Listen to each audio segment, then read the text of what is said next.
नमस्कार, one India Hindi में आपका स्वागत है। देश में नई शिक्षा नीति लागू होने जा रही है। मोदी कैबिनेट ने नई शिक्षा नीति को मंजूरी दे दी है। प्रधानमंत्री नरेंद्र मोदी ने नई शिक्षा नीति की जमकर तारीफ की है। उन्होंने कहा कि नई शिक्षा नीति में इस बात पर जोर दिया गया है कि युवाओं को नौकरी मांगने वाला बनने की बजाय नौकरी देने वाला बनाया जाए। उन्होंने नई शिक्षा नीति में स्थानीय भाषा में शिक्षा देने की घोषणा की, खास तौर से तारीफ की और इस बात का भी जिक्र किया कि इसमें छात्रों को एक साथ कई विषय पढ़ने की सुविधा मिलेगी, जिससे उनकी प्रतिभा का कई तरह से विकास होगा।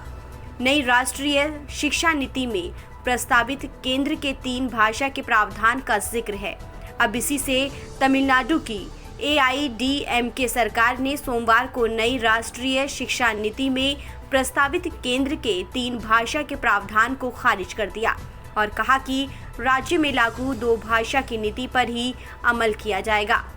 मुख्यमंत्री ने यहां सचिवालय में मंत्रिमंडल की बैठक की अध्यक्षता की। उन्होंने कहा कि तमिलनाडु कभी केंद्र की 3 भाषा की नीति का पालन नहीं करेगा।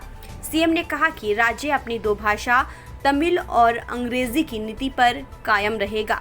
उन्होंने कहा कि NEP में 3 भाषा का फॉर्मूला दुखद और पीड़ादायी है।